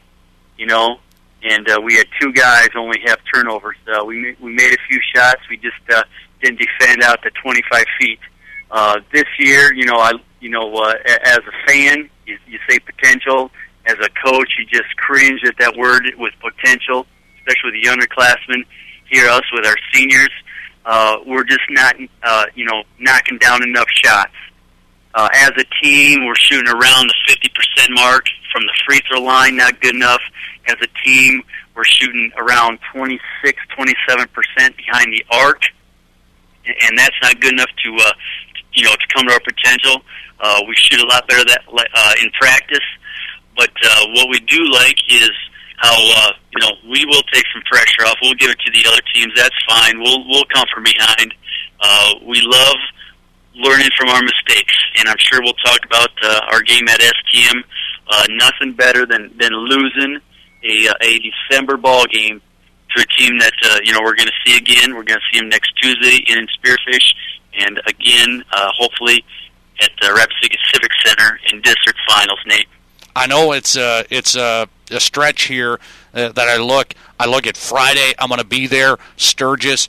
That's going to be an interesting matchup for you. And then you talk about St. Thomas More. You already have them again coming up on Tuesday. Then, and I'm not skipping Hill City. I'm just pointing out some teams that I think obviously have shown some ability to pick up some wins. Sturgis, St. Thomas More Tuesday. Then you got Rapid City Stevens as well next week. So there's a stretch here, 3 out of 4 games here that you're going to be put to the test. And I know you guys are understanding that. You guys have a tough schedule. You're 6-2. You've won 3 straight. You've won 4 out of your last 5. But I do want to point out some of the things that the games that I've covered. Some of the games where you've won, but it's been close, and then you've lost a couple.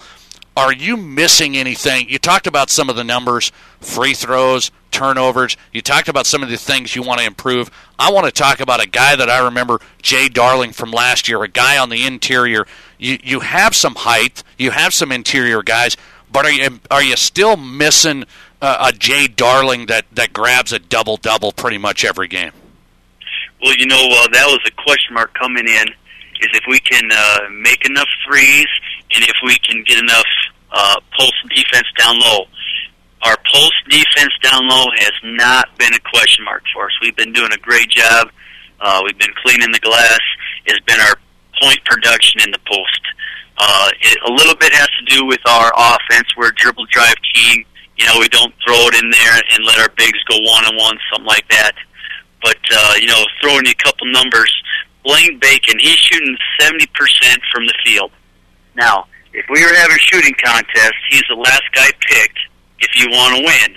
But that's a compliment to Blaine, how hard he works on the old glass. He gets as many offensive rebounds as defensive rebounds, And then that's a compliment to all the rest of our guys. We're driving and dishing, Blaine getting out in transition. He's shooting 70% from the field, and we're getting 1.6 points per attempt from him. That's exceptional at the high school level. To add to that, Ryan Couch, he's getting 1.8 points per attempt. That's like shooting 90% inside the arc all year, through 8 games. So we're taking good shots. We're doing good things. But back to your point, we're a little different team. Last year we could throw it into Jay, get some one-on-one post play. Here we're a little different. Our guys aren't quite as skilled. We're a little undersized. We don't have a 6'6" guy down there. But our guys are working hard, and we are getting better inside as the weeks go along. Spearfish head coach Eric Skoglund giving us some time on the Mel's Auto Body Sports Line here with Nate Brown, SD Sports Buzz tonight. The Spartans 6-2. They've got Sturgis Friday, Hill City Saturday, then St. Thomas More Tuesday, then Stevens next weekend as well. Tough stretch, no question about it, and the Spartans ready for it. I want to start really quickly with Sturgis, and then maybe we'll get you on next week or in the next couple weeks, break down more Spartan basketball. But right away, Sturgis out of the gate here. This is a team that has youngsters, sophomores, that have played already as freshmen, that they're good inside. They have some talent. They can shoot it on the outside. Central and Sturgis combined for 53 three-point attempts when they played just last week. So when you look at Sturgis, they'll shoot the three. They'll go inside with the 6'7" sophomore Barden. When you look at Sturgis, this young team, I think, is better than people thought they were going to be already this year. Oh, absolutely. The Scoopers, they will always crash the glass. Always one of the best teams in the state at hitting the old glass so hard. Coach Thompson and I, we go way back to our junior high days, being Howard High grads, USF grads, and we spend three weeks together at summer camp. So I see his kids all the time. He sees our kids all the time playing. People think it's some big rivalry, and yes, it is. He wants to win as bad as I do. I've seen those kids grow up through junior high in the last 2 years. Now those kids, they've got, they got 30 varsity games under their belt now. Sometimes just looking at their age is a little deceiving. It's how many varsity games they have under their belt. So they're getting better. They've lost some close ones also that they wish they could have got another bucket here or there, but they're up and coming. You talked about our schedule. Stevens coming up. They're scoring the ball in bunches. The week after that, we got the Gold Diggers, and then we have a home weekend series with Huron and Mitchell, and they're both surprising some teams. The week after that, we get to go to the Corn Palace and play in the Dakota Wesleyan Classic with a team to be named about a week before that tips off. Before I let you run, since our show is every Wednesday, before Wednesday, you've got the Tuesday matchup against St. Thomas More, and I'm not asking you to look past Sturgis Hill City, just for the listener perspective and the fans that like talking South Dakota high school hoops. When you look at St. Thomas More, since we won't talk to you until next week or later, the Cavalier matchup, you lost by 17 down at St. Thomas More in a game where you struggled offensively, didn't shoot it well, didn't get a lot of shots. St. Thomas More controlled the tempo there. When you look at the second St. Thomas More matchup, after you've seen the Cavaliers win some more quality games after they beat you, what do you see from St. Thomas More? I'll tell you what, they are winning tight ones. They're winning on the road, tough road trips, and then the game of loss is a tight one. But, we didn't love our team in December, and many teams do. We got frustrated on both ends of the floor. We weren't scoring it. We weren't getting to the rim as much as we'd like. That carried over onto our defense. We weren't getting traps and steals like we wanted to. At halftime, only down 7, I believe, we still felt okay. Ready to right the ship, get things going again. Need a few buckets. We just never even got a run started, and if we did, it was too little, too late. Cavaliers, they're sticking with their guns. They're sticking with their offense. They're going to slow it down, and by the scores the past month, they've been winning tight games. Their defense has always been there. Something about Coach Hollenbeck and the Cavs. I think too many people talk about their offense, but what's most impressive is what they do with their defense year in and year out. It doesn't take a genius to put the Skywork in a 1-4 low, let him take off, throw it into some of their studs in the past. But what he brings every single year is a defense. They just never miss a block out. Great ball pressure all the time, not just sometimes. And I think that's something that people might forget. They only look at the offensive end and don't look at all the hard work that it takes on the other end. Coach, I'll let you run with this. Eric Skoglund, Spearfish coach on the Mel's Auto Body Sports Line. Jason Henry coming up next. The Hard Rocker men's basketball coach will put a cap on the program tonight. But you're an emotional guy. I've watched, I've covered Spearfish a long time. It always, there's some fiery guys you've had, whether it's the Kemp brothers going all the way through Matt and Justin, now Brendan, they're emotional guys. Blaine Bacon's an emotional leader. Do you ever worry, they're high school kids, you're trying to coach them up. Do you ever worry that these guys, some of these emotional guys, get too emotional, get too caught up sometimes? Do you try and tone it down a little bit to try and make sure there's a fine line between intensity and then getting caught up and a little too emotional? Is that a concern ever with sometimes how you guys get going? Great point.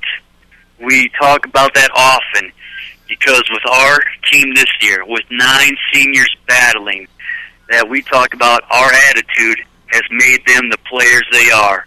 They've had to get beat up by the varsity when they were younger, when they were freshmen and sophomores, and they stuck with it. They were guys who quit. Not many teams see 9 guys come all the way through, and all these guys are contributors. They're great players. We talk about how we got to make sure that we use that stubbornness, and we use that word, that stubbornness has made them the players they are. We happened to, when we went down to Chamberlain, we had a bad 2-minute stretch. We started off down 9-0. They threw in a bucket, controversial bucket at the third quarter buzzer. We said something to them and got a tee. So they scored 13 points, in about 2 minutes.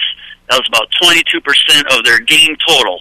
Man, we played so well, but for 2 minutes we didn't, and that cost us. We talked about our loss to STM, how our stubbornness is going to make us better. We were back on the floor at 1 o'clock that next day because of a short school day, how we can come back on short rest and have a good practice.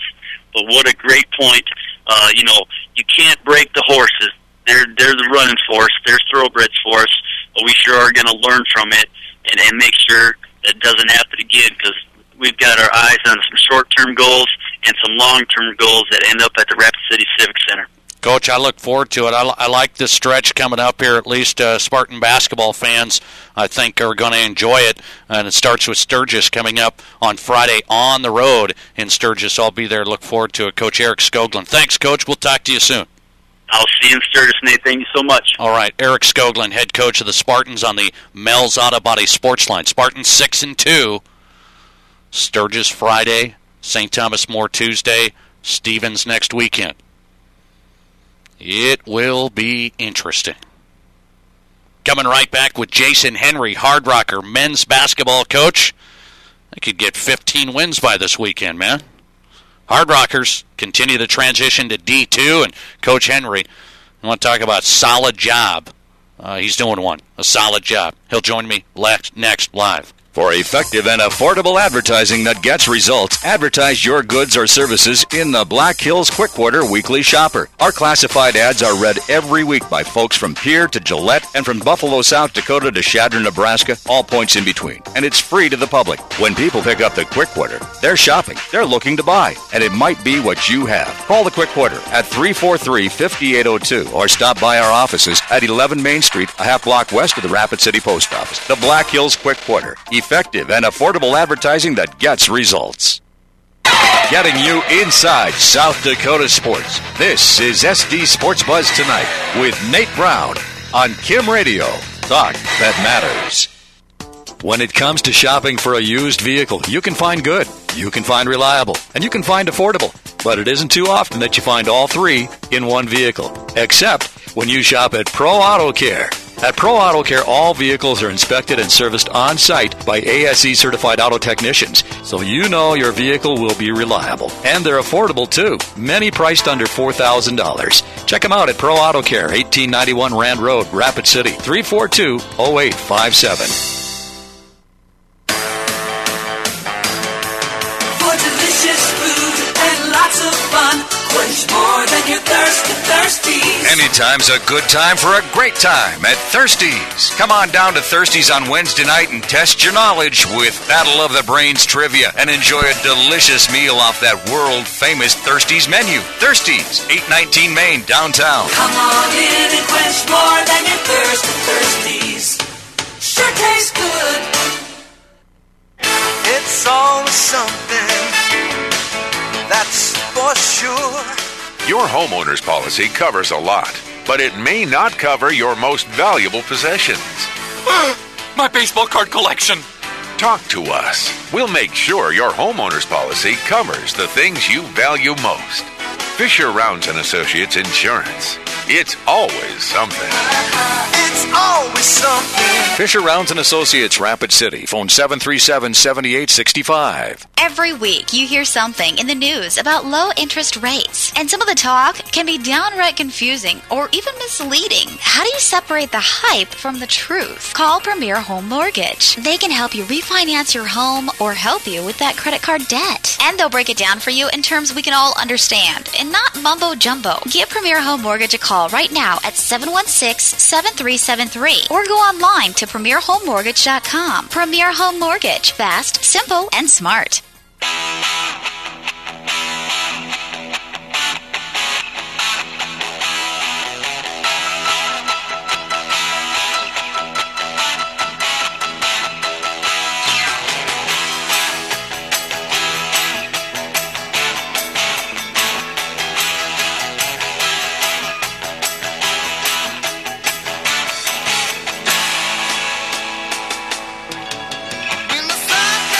I don't know what it is. It's classic rock tonight. Classic rock night on SD Sports Buzz tonight. That's okay. That's good stuff, Doobie Brothers. Nate Brown back, SD Sports Buzz tonight. Glad you're on board. As always, you can watch the show live in HD video. I know I have to promote the HD video, guys. I have to promote the HD video. I just don't know if people appreciate me in HD. But I got my tie on. It's okay. That's all right. SDSportsBuzz.com, where you can watch the show. And also right here on 106.7 FM, 1150 AM, two frequencies for the price of one. Kim Talk Radio, Rapid City's talk station. Busy show tonight. Talked to Eldon Marshall, White River head coach. Just got done with Eric Skoglund, Spearfish head coach. Went down to Denver, broke down the Broncos scenario with Broncos senior reporter Doug Ottewell, Mile High Sports Magazine, milehighsports.com. John Krogstrand, who's the assistant executive director of the South Dakota High School Activities Association, who's in charge of not only football, but yes, he takes over that post that Bob Lowry resigned from. And that's what we were focused on here with the new classifications coming out officially and where the schools and programs are going to be now that 7 classes will come to fruition next season and the season after that, a 2-year period. It's a 2-year agreement. That doesn't mean it's only going to be 2 years. I think it's going to be longer than that, but going to start out 2 years. It was an interesting conversation just how all that's going. Mr. Krogstrand coming in from Nebraska. He was an athletic director in Columbus, Nebraska for a long time, an Aberdeen native, now in Pierre taking over the football operations when it comes to the Activities Association. Good stuff. If you missed any guests tonight, you can go to SDSportsBuzz.com the rest of the week. We'll put them up there. We archive the show. We archive each guest in podcast form so you can listen to each guest that you're interested in at your own convenience. Again, after tonight's show, go to SDSportsBuzz.com the rest of the week, and all the interviews are up. On the Mel's Auto Body Sports Line, joining me, Hard Rocker men's basketball coach Jason Henry. Coach, good to talk to you. How are you? Doing well. Great to be back. Hey, I know you guys are going on the road. Northern New Mexico, Johnson, Wales, coming up this weekend. I want to ask you right out of the gate, you haven't taken a lot more long trips, but you're going to start taking some of these long trips. Right out of the gate, you're 13-6. You're having a good year. And then these long trips, that's going to come in when it comes to D2, when you play more of these games, I think. Is that a factor with having to deal with that, Coach, some of these different road trips you're taking? Oh, no question. It's not ideal by any means, but, then you look down the road at Black Hills, and they're heading down to Silver City and Las Vegas, New Mexico, too. So they're right down in the same area that we're going to be, and it's a lot of road trip for everybody, even if you're in a conference. But we, right after Christmas, we went down and played Fort Hays down in Kansas. Then we turned around the next night and played Kearney over in Nebraska. Then we flew out and headed to L.A. for a couple days, and we went over to Phoenix. Then we came back home. So, there's going to be plenty of those road trips. We're got a couple heading to Texas next year and playing a few D2s down there that are in-region play for us. And that's, without having a conference, those are some things that we have to look at and make sure we have enough regional games to count for us. So, if we win enough and win a bunch, probably on the road, we got a chance to qualify for a national tournament. But number one, we're just trying to find the games right now, and we got to go where the games are at. Yeah, Hard Rocker men's basketball team 13-6. I said a good season. I think it's actually been rising above some people's expectations. Now you're the head coach, you're the lead guy there. You've won 4 straight. You've knocked it off Arizona Christian, Valley City, Jamestown, Dakota State. And you've had some tough losses in there, but some competitive games against some quality teams. 13-6, Coach. Right now, I said I think it goes above expectations for some of these guys that we just didn't know a lot about. What's your take on it? Is that right or wrong? Oh, no question. I've told a number of people that, and I'm, still a basketball coach, but I try not to sandbag too much. If I got a good team coming back, I'm pretty excited about it, and I tell people about it. But when you lose 4 seniors that were starters for you, the 5th and 6th man from that starting lineup, and guys that started basically the whole time, and Mike Dietz and Lance Kilborn that are redshirting, and now to lose our leading scorer and rebounder and Caleb Schockman and A.J. Trenopole, our second leading scorer and all-time three-point shooter and 1,000-point scorer on his career, and those guys aren't playing for us anymore. The expectations were find a way to get through this year and look forward to the next year, and it's been anything but that. We started out the year with a big win against Kearney, Nebraska, and kind of been rolling ever since. To go on that California trip and throw in a Sousa Pacific that's only lost a couple games at home the last 4 or 5 years and beat them on their home floor, and just the games that we've played and the comebacks that we've had against some pretty good teams. Even some of those NAI teams at the Valley Cities that's ranked in the country, the Westmont, California, Phoenix, Arizona Christian. I think their combined records were like 36-5 or 36-6 or something like that. So it's been good quality teams, a lot of them on the road, and our guys are really stepping up. This last weekend, after losing AJ and Caleb, at semester break, we had one guy that had minutes that played for us last year, and that was Lucas Nolan. That was the only guy on the floor. So we didn't, we obviously go in with the idea that we want to compete every night, but our expectations were we just need to get better, not worry about the wins and losses, and it's been pretty incredible to have 13 wins right now. Yeah, I wanted to point that out for people that, kind of casual basketball fans, college basketball fans that have looked at some of the games and kind of follow you. Wanted to point it out, needed to point it out for folks looking at Hard Rocker basketball. When I've looked at it, and I've seen you guys play, for a long time now, for many years here, you got, very familiar. We got very familiar with the Doers and the Jacobsons and even guys before that and the Trenopoles. Now, you just didn't have a lot of guys. And, Trenopole was one of those guys that, I think you felt fortunate. Hey, we're going to get him for a semester at least, and he did some good things for you.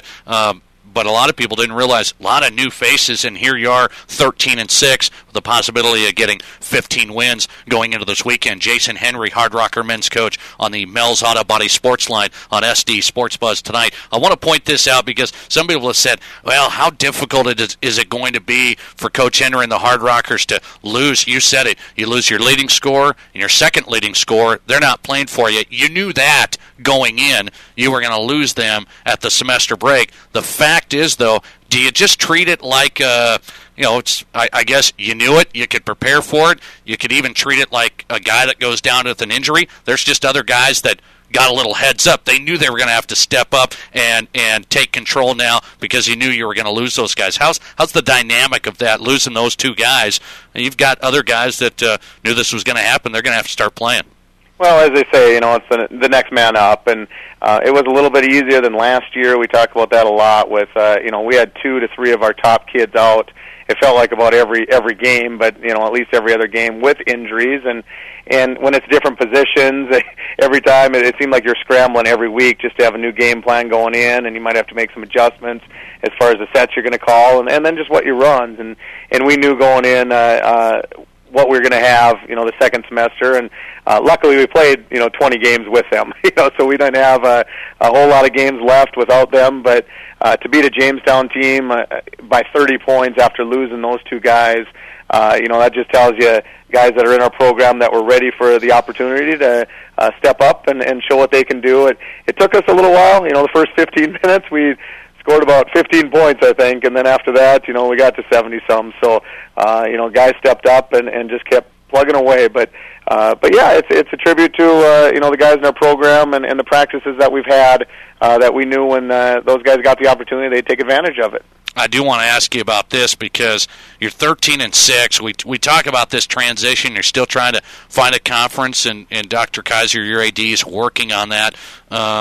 But you're having a great year, 13-6. You're going to obviously want to try and finish this off the best you can. You don't have that many games left, but is it critical when you go out? Obviously a winning program is easier to sell, and you're recruiting a certain type of student athlete. How big is it for you during this transition to have a 13-6 record at this point? I don't know where you're going to finish, but if you continue this trend, how big is that for you when it comes to recruiting, trying to get the right guys when you get ready for D2 when you're already having success? Oh, no question. It's something that we have to sell when you have some other things going against you and other hurdles in the way as far as the conference goes, and a number of other things. You got to go sell the positives, and we signed a couple kids early already, and we're excited about them. But the bottom line is, obviously we lost AJ already, but we only lose James Dean too. Is our only guy that we lose from our program, and with redshirting a couple of those guys and having Shockman back for the full year next year, we didn't need a ton of recruits, but yet we still got some holes to fill, and we redshirted 4 or 5 other freshmen as well. So we like our situation that we're in right now, but we know it's not easy. I mean, to be 13-6 right now, with the kind of schedule that we've had, we've played a couple different times where we've had to play 3 games in a row. We played 8 games on the road in a row, just a number of different things. And our kids just really resilient guys and stepped up to the challenge. And everything we've thrown at them, they've kind of taken it and brushed it aside and moved on. And that's the kind of guys that we want in our program, and we need to find a few more every year. But last year we brought in 9 guys, and we're only looking to bring in a couple. But it definitely helps bringing in, coming into a winning program, not just this year, but we've had 4 winning seasons the last 4 years as well, and hopefully get worst we can finish is 500 this year again. So we're pretty excited about that, not just this year, but looking the track record we had the last few years. Well, if you keep it up, I don't think you'll finish 500. Speaking of go on the road, you go on the road again. Northern New Mexico on the 18th, at Johnson Wales on the 20th. Next time back home for the Hard Rockers. You can go watch them take on Northern New Mexico on February 1st. Head coach of the Hard Rockers on the Mills Auto Body Sports Line, Jason Henry. The Hard Rockers 13-6. Good stuff, Coach. Appreciate you coming on. We'll get you back on soon here. Awesome. Thanks for having us. You bet. I appreciate it. Jason Henry, head coach of the Hard Rockers, doing a solid job. Really, really like the way he coaches and the way they play. I don't know if you've seen the Hard Rockers play, everybody listen to the program, but really like the way they play. No question about it. And he does a solid job coaching. That's a tough place, competing against the teams that they compete against. They're having a solid year. Solid. Thanks for listening to the program. I do want to tell you, a lot of guests tonight. Good stuff. We spent a long time with certain guys. Go to sdsportsbuzz.com. And you can listen to the archive of the show. You can listen to each podcast. We'll break it down in podcast form so you can hit on each one at your own convenience. Appreciate all the guests taking time out. It's every Wednesday, South Dakota Sports Talk Show. 2 hours of South Dakota sports newsmakers here with Nate Brown on SD Sports Buzz tonight. Thanks for listening. We'll see you next Wednesday. You've been listening to SD Sports Buzz tonight with Nate Brown. From East River to West River, high school to college to the pros.